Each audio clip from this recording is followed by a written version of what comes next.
kita masuk ke pertanyaan berikutnya dari Bu Febri. Dalam mendesain suatu proyek yang Mas Dedi dan tim kerjakan ini, tentu harus memikirkan ke depannya. Misalnya dalam pemilihan tanaman A, sudah dibayangkan bentuk ruang yang akan terbentuk beberapa tahun kemudian. Ada sambungannya, pertanyaannya di bawah. Oh, dalam mendesain... Oh iya, ini terputus ya? Iya. Karena pengalaman saya ada beberapa desain yang dibuat oleh perencana tidak sesuai saat pertumbuhan tanaman tersebut mencapai optimal. Sehingga desain yang awalnya di kertas sangat indah menjadi tidak sesuai dengan yang diharapkan. Ada komentar untuk ini Pak Dedi? Oke. Jadi maksudnya tanaman yang dipilih tuh kemudian jadi over begitu ya Bu ya? Maksudnya karakter dari tanaman itu berarti kan kita sudah membayangkan apakah dia bentuknya kolumner atau kanopi gitu kan.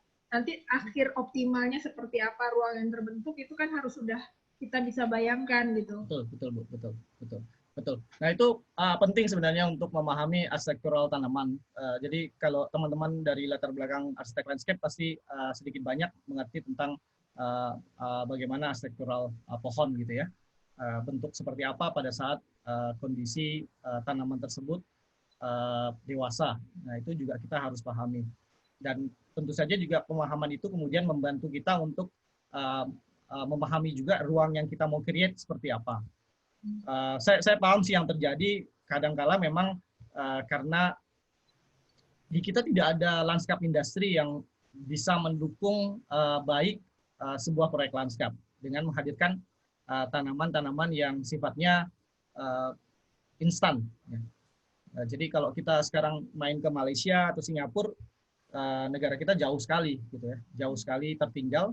Bagaimana landscape industri di sana, terutama sektor nursery, gitu ya, sudah cukup maju. Mereka sudah punya landscape nursery yang baik, gitu ya, untuk tanaman-tanaman yang sifatnya bisa instan. Jadi kita tanam nggak cuma batang. Jadi kita sudah paham bentuk tanaman itu dari awal. Jadi bukan hanya cuma di atas literatur begitu ya.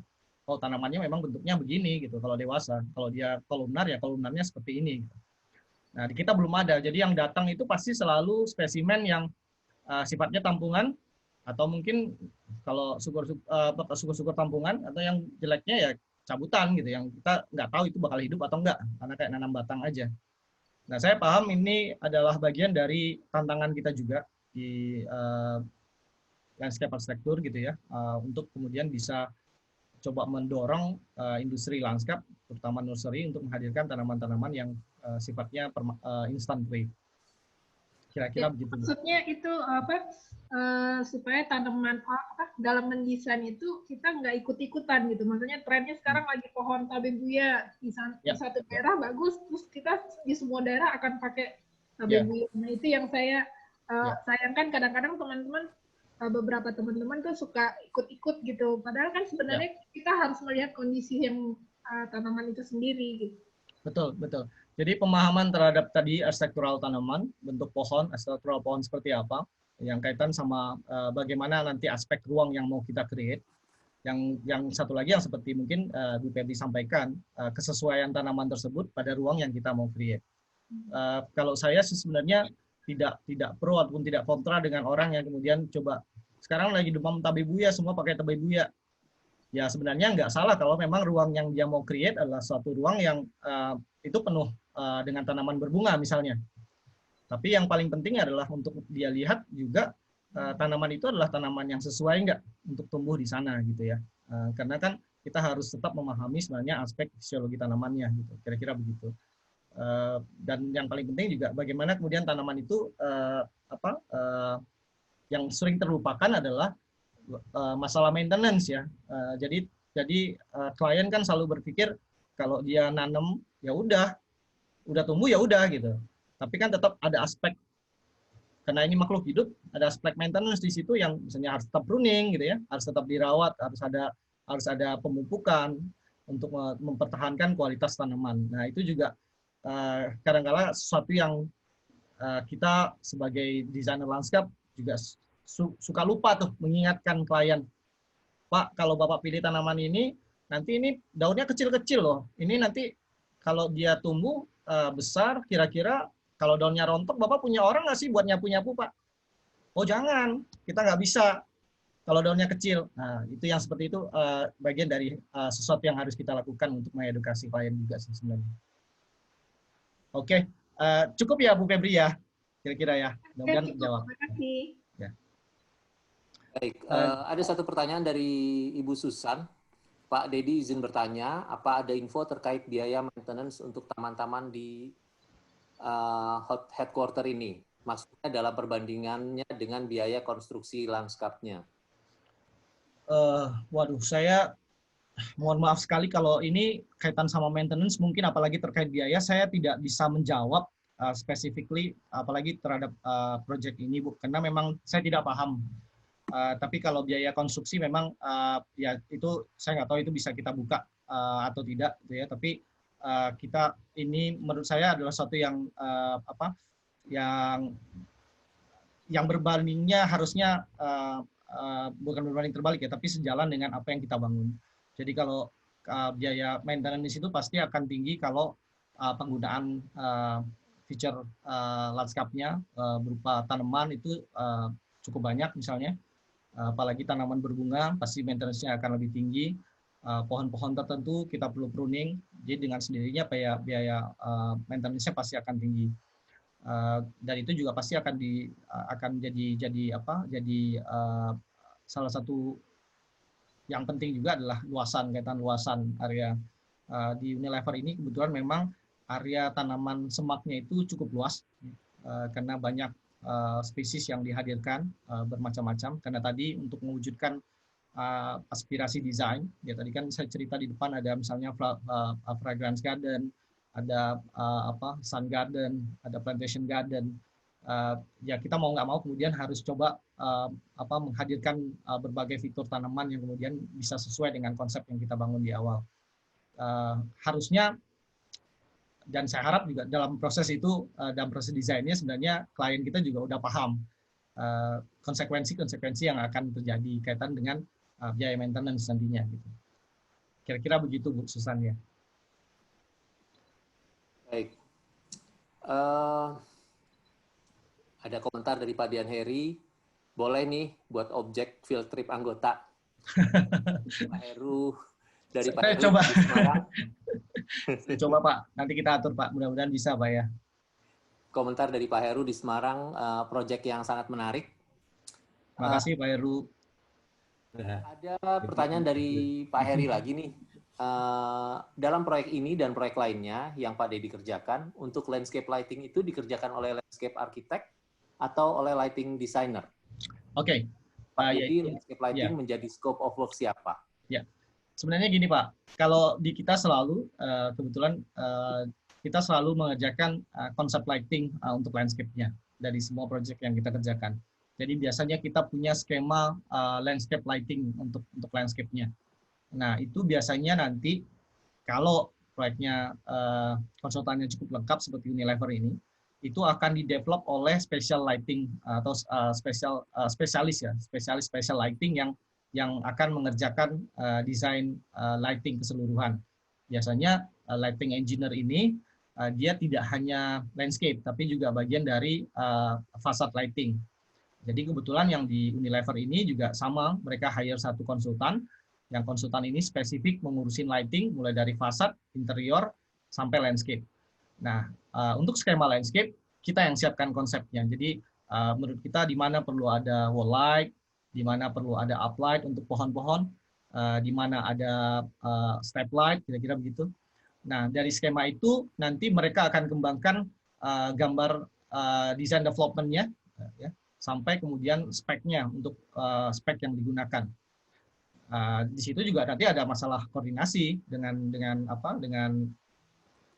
konsultan lain, terutama mechanical electrical, karena mechanical electrical juga harus menyediakan semua fitur-fitur penunjang kaitan sama jalur listriknya, berapa itu dari mana, ditariknya dari mana, kira-kira begitu. Jadi ya pekerjaan banyak konsultan dan itu perlu kolaborasi yang baik antar semua orang.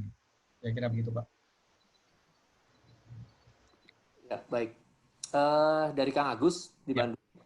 Kapan proses konstruksi lanskap berjalan bila dibandingkan terhadap konstruksi keseluruhan? Ya. Apakah terjadi di awal, tengah, atau akhir? Oke. Ini selalu yang apa menjadi isu besar sebenarnya buat kita, apalagi untuk proyek-proyek yang sifatnya ongoing ya. Jadi kita punya kontrak dari konsep sampai handover seperti proyek ini. Kalau proyeknya berjalan seperti Unilever, dalam 3 tahun mereka selesai, mereka serah terima kunci gitu ceritanya, itu tidak masalah buat kita sebagai desainer landscape, karena kita mungkin tidak terlalu lama menunggu gitu ya.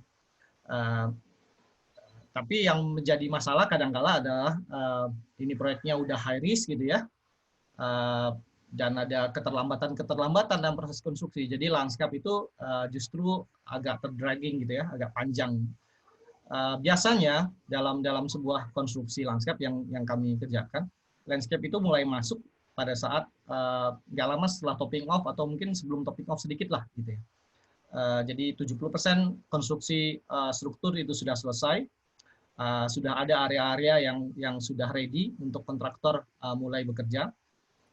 Jadi di situ biasanya kontraktor landscape mulai jalan gitu ya. Dan proses supervisi juga langsung bisa berjalan pada saat itu, atau sebenarnya bisa lebih dulu, karena skop pekerjaan yang belakangan itu, yang setelah 70% biasanya itu pekerjaan sodscape, Pak. Jadi penanaman pohon, semak, dan lain-lain. Kalau pekerjaan hardscape-nya sendiri, terutama kalau kita punya roof garden gitu ya, seperti di Unilever ini kan banyak roof garden di setiap sisi bangunan gitu ya, ada sky deck-nya juga gitu. Jadi mau nggak mau semua struktur harus sudah dikerjakan bersamaan dengan struktur bangunan. Nah, peran kita pada saat itu juga penting untuk hadir di lapangan untuk memastikan semua struktur itu sesuai dengan apa yang kita desain. Ini banyak kejadian yang saya lupa masukkan image-nya. Tapi banyak kejadian yang kita kemudian menjadi agak sedikit menyesal kenapa kita tidak sempat lihat area itu gitu Pak. Jadi itu planter di roof garden, tempatnya agak tersudut gitu, jadi menurut kita sudah selesai. Ternyata itu tidak dibuat oleh tidak ada drainnya. Ya kalau nggak ada drain, bayangkan itu proyek yang sangat kompleks, banyak kontraktor bekerja, berarti Maincon akan bikinin planternya, dia harus siapkan segala sleeve-nya pada saat dia cor dak betonnya. Nah, pada saat sleeve itu jadi, harusnya itu di-capture di gambar shop drawing-nya mechanical, electrical, plumbing untuk buang drain-nya. Kita lewat tuh, kita nggak lihat itu, sudut itu. Ya nggak bisa jadi, Pak, planter, Pak.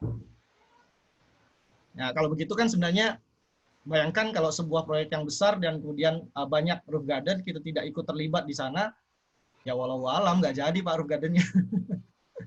Kira-kira begitu Pak. Mudah-mudahan menjawab ya Pak Agus ya. Bisa berpotensi mengurangi poin itu kalau luasannya berkurang. Wah, ini Green Associate ngobrol.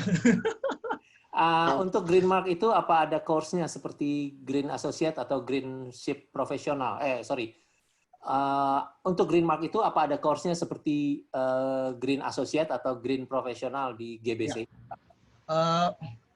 Kalau seingat saya dan setahu saya kalau di Green Mark itu juga ada Pak ya, kalau nggak salah Pak ya, semacam lead begitu ya, yang dari UK ya. Jadi kita juga bisa ambil semacam course untuk paham tentang Green Mark. Cuma saya belum tahu juga Pak, terus terang Pak sebenarnya Pak detailnya seperti apa. Karena memang itu kan di Singapura ya, Green Mark ini, dan kita sebenarnya di Indonesia juga biasanya gedung-gedung yang mau bersertifikasi Green Mark ini adalah gedung-gedung yang sifatnya bukan lokal ya, pasti dia multinational company yang punya kantor internasional misalnya gitu, atau punya joint venture dengan konsultan dengan developer internasional. Ini juga pernah kita punya pengalaman di Jakarta, beberapa gedung gitu ya, yang mereka sebenarnya adalah developer yang JV-nya itu sama developer luar di Hong Kong ataupun di Singapura. Jadi mereka kemudian membawa standar-standar itu untuk hadir juga di Jakarta. Ya rasanya sih ada ya, tapi saya tidak terlalu paham. Mungkin kita bisa cari tahu bersama kali Pak. Jadi gitu. Baik.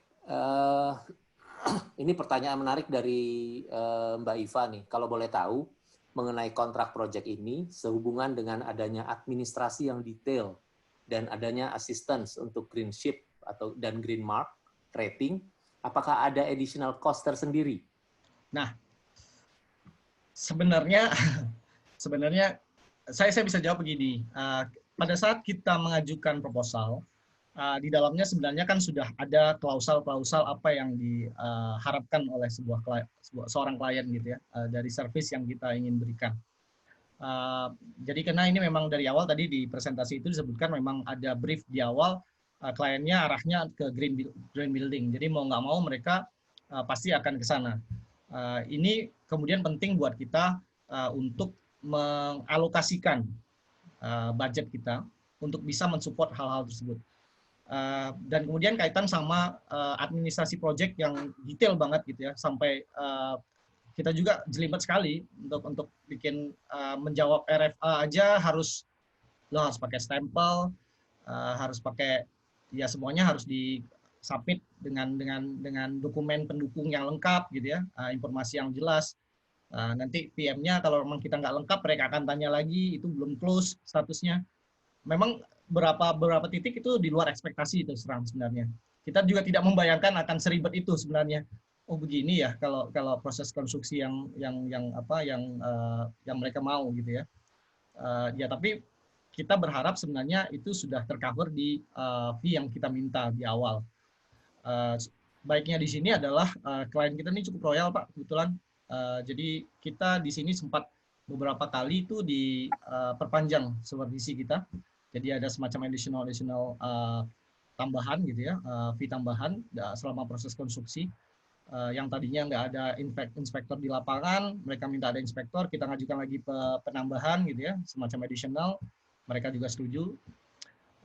Ya jadi semua saling support sih menurut saya sih ya untuk proyek ini. Baik, Mas, ada pertanyaan terakhir ini. Saya pikir 3 pertanyaan ini betul-betul menjadi pertanyaan terakhir karena kita sudah mendekati pukul 5 ya. Pertanyaan pertama dari balik ke Pak Rizky. Ya. Alpinia Ferrea atau Leopard tree merupakan pohon yang hits banget di Singapura dan Malaysia. Namun beberapa kali saya kesulitan mencari supplier Indonesia dengan spek tanaman yang sudah besar. Untuk di proyek ini, Leopard tree berasal dari supplier lokal atau impor? Mengingat salah, di Greenship ada poin terkait sekian % tanaman yang disuplai harus berasal dari nursery lokal dengan jarak tertentu dari proyek. Betul Pak, betul. Memang ya pertanyaan Rizky ini mungkin saya nggak mau jawab karena itu mungkin nanti akan jadi bermasalahan buat kontraktor ya. Yang pasti kami memang ingin memastikan adalah secara dokumentasi yang kita minta semua itu tanaman lokal. Jadi memang saya melihat sih di dalam proyek ini kalau boleh jujur sebenarnya mungkin untuk sharing di kalangan terbatas kita gitu ya, ada kesalahan-kesalahan yang dilakukan oleh kontraktor pada saat kontraktual itu yang mungkin jadi pelajaran buat kita sebenarnya bagaimana dalam mengiyakan atau mentidakkan sebuah kontrak.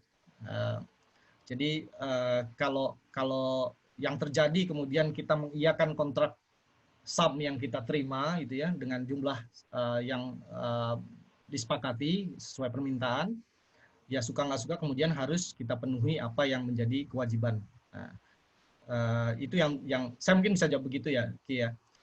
Jadi memang pohon ini kita paham sebelum pada saat kita desain, kita sudah consult dengan beberapa nursery. Ya itulah sulitnya tadi saya bilang beberapa nursery itu kita tidak punya lanskap nursery yang baik. Jadi semuanya pasti sistemnya ya palu gada, apa lu mau gua adain gitu.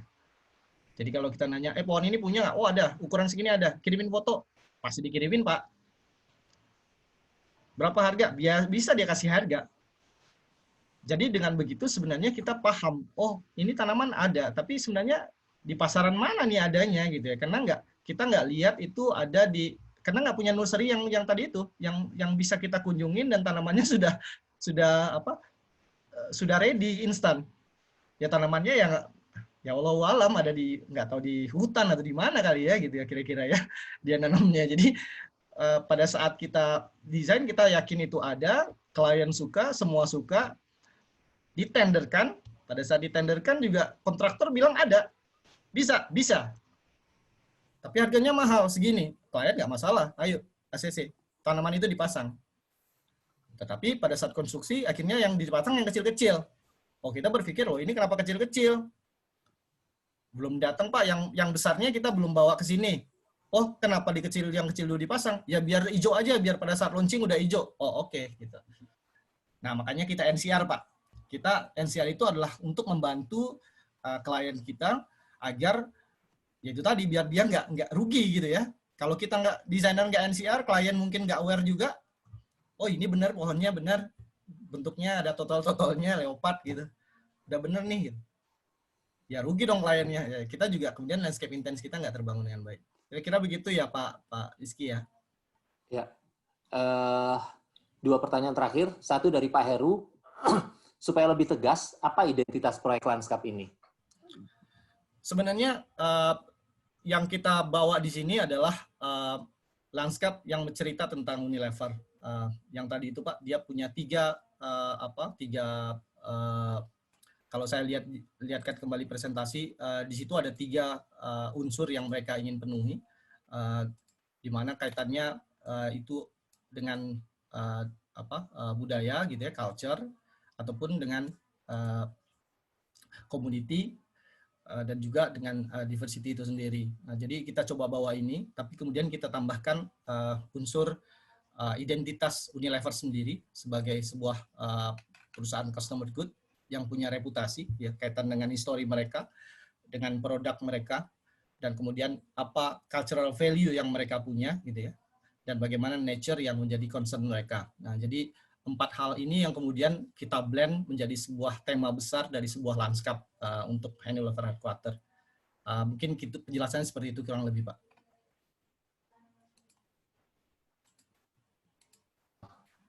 Baik, pertanyaan terakhir dari Pak Sofyan Amir. Sore Mas Dedi, saya mau nanya, apa konsultan perencana atau desainer di proyek ini berfungsi juga sebagai MK atau pengawas? Kalau proyek pemerintah itu tersendiri MK dan konsultan pengawasnya. Ya, nah ini yang juga saya nggak ngerti menjawabnya ya, karena membandingkan dengan proyek pemerintah juga saya kemudian tidak punya pengalaman Pak. Tapi pada lazimnya dalam sebuah proyek multi konsultan seperti ini gitu ya, dengan banyak konsultan dan dengan proses konstruksi yang agak ribet, biasanya ada spesifik satu konsultan yang diminta untuk menjadi konsultan MK, ya, manajemen konstruksi, yang dia itu kemudian berfungsi membawahi semua kontraktor dan punya garis koordinasi dengan semua konsultan. Jadi semua semacam mediasi lah, mediator untuk membuat sebuah proses komunikasi itu bisa berjalan. Jadi kita pada sebuah konstruksi seperti ini tidak bisa direct ke kontraktor untuk kasih komen, ya. Tapi kita harus lewat MK, dan MK ini kemudian harus punya kuku yang cukup kuat untuk bisa memaksa kontraktor ataupun konsultan memastikan semua pekerjaan itu bisa terbangun dengan baik dan bisa terkoordinasi dengan baik. Jadi biasanya undangan meeting itu akan datang dari MK, ya, dari PM ya kita menyebutnya ya, dari PM-nya. PM itu nanti akan mengadres siapa yang harus hadir di meeting itu, karena isunya terkait misalnya planter di area landscape. Berarti planter ini ada di atas roof garden, berarti dia akan undang arsitek, dia akan undang structure engineer, dia akan undang mechanical engineer atau plumbing ya kaitannya, dan dia akan undang landscape consultant, ya, landscape arsitek. Nah, karena pekerjaan ini adalah pekerjaan struktur utama di bawah Menkon, dihadirkan Menkon. Nah, nanti PM ini akan jadi mediator untuk menyelesaikan tadi semua isu tadi. Oh, oke, berarti planter ini harus dibangun sesuai standarnya landscape. Landscape mau kedalaman tanah 1 meter misalnya. Harus ada drainnya, ada roof drainnya. Dari roof drain itu nanti harus terconnect dengan plumbing system untuk pembuangan air. Nah, itu masing-masing konsultan harus bisa provide datanya. Nah, dari datanya tadi, informasi tadi itu harus bisa nanti dijadikan superimpose semuanya oleh konsultan kontraktor Maincon tadi. Jadi gambar dari kontraktor dari ME gitu ya, dari konsultan ME, gambar dari struktur, gambar dari landscape, gambar dari arsitek, mereka superimpose. Nah, nanti MK yang akan pastikan, oh ini harus dibangun sama strukturnya harus dibangun oleh Maincon, kontraktor ME misalnya ya, untuk plumbing, mereka harus bangun drainnya. Nah, kira-kira begitu Pak. Jadi, begitu rumit sebenarnya kalau seandainya itu tidak ada satu orang yang kemudian bisa berdiri di tengah-tengah semua itu. Gitu. Ini yang menjadi menarik dari sebuah konstruksi lanskap yang kompleks sebenarnya Pak. Kira-kira begitu ya Pak, jawaban saya. Mudah-mudahan menjawab Pak. Baik, kita sudah tiba di penghujung acara kita. Sedikit me-wrap up beberapa hal yang tadi sudah disampaikan Pak Dedi. Saya mencatat bahwa terutama pertanyaan dari Bu Febri tadi ya, saya melihat ada gap waktu antara waktu kita mendesain dan waktu proyek ini dilaksanakan. Pada saat kita mendesain misalnya tahun ini, spesies A sedang ramai-ramainya, spesies B belum ngetop gitu ya. Pada saat kita bangun, ternyata spesies B yang kita pilih dan belum ngetop tadi udah hilang. lagi ramai-ramainya di waktu kita membangun. Nah, jadi ini tantangan untuk kita semua. Lalu sedikit juga tentang spek tanaman kita ya, Pak Dedi betul sekali tadi bahwa kita industri landscape-nya belum berkembang dengan full. Pada saat kita tanam hari ini, kita masih menunggu layu 2 minggu, 1 bulan, bahkan 3 bulan. Sementara kantor Pak Dedi yang di Inggris sana, kalau hari ini tanam, hari ini dia sudah segar gitu loh. Ada gap yang luar biasa juga. Terus sedikit mengenai greenship tadi yang saya sebutkan sebagai berbeda. Maksud saya adalah pada saat di greenship, ASD kita akan punya poin, sementara hal-hal yang kita siapkan untuk mendapatkan poin dari ASD, appropriate site development, itu nggak dapat nilai yang sebanyak kita punya itu kita tidak dapat nilai yang sama di green mark gitu loh. Jadi perlu kalau kita memang dari awal sudah tahu bahwa green mark dan greenship dipersyaratkan, maka kita harus jaga 2 kaki kita ada di sana, seperti itu menurut saya. Demikian mungkin yang bisa saya tambahkan sedikit untuk mengakhiri acara hari ini. Terima kasih banyak untuk semua partisipasi Bapak dan Ibu sekalian.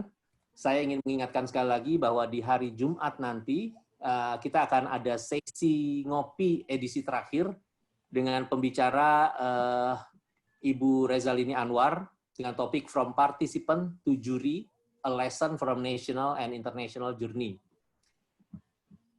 Baik, terima kasih banyak sekali lagi. Wabillahi taufiq wal hidayah. Wassalamualaikum warahmatullahi wabarakatuh. Waalaikumsalam warahmatullahi wabarakatuh. Terima kasih semua atas kesempatan yang diberikan. Selamat berbuka. Selamat berbuka. Terima kasih semuanya. Pak Heru, apa kabar? Baik. Terima kasih Pak Dedi. Terima kasih Pak Dedi. Bikin surya Paloh, Pak Heru. Pak Heru, terima kasih Pak. Terima kasih Pak Dedi. Terima kasih Bu Lola. Terima kasih Bu. Oke semuanya. Terima kasih. Pak Dedi. Semuanya tampilin dong, ntar kita foto. Oh iya, belum ya. Belum Foto. Videonya semuanya tampilin. Corona. 1, 2, 3. Belum semua Pak. Iya ya. Pas saya baru lihat fotonya Pak Heru, ternyata wah beda banget Pak Heru ya. Pak Heru makin maco. Tukang Iya. Angling Pak. Pak Boce, salam dari kucingnya. Oh ya, Mbak Febri, sehat-sehat. Pak Sem, apa kabar Pak Sem?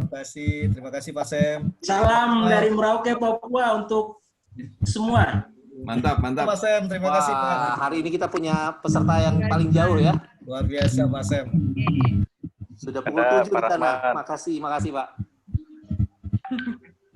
Sukses di Ali. Sukses Pak Ketum.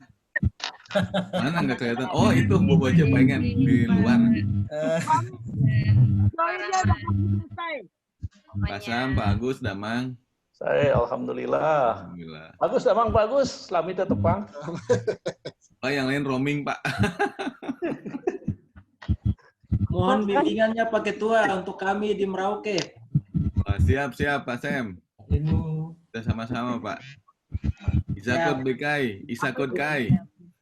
Ya, satu hati, satu tujuan untuk Negara Kesatuan Republik Indonesia. Iya, mantap. Itu sudah. Baik semuanya, ruang meeting kita close. Insya Allah nanti ketemu hari Jumat. Makasih, selamat buka puasa. Caranya semuanya. Selamat sore. Assalamualaikum warahmatullahi wabarakatuh. Baik, ketemu hari Jumat, Pak Rahman.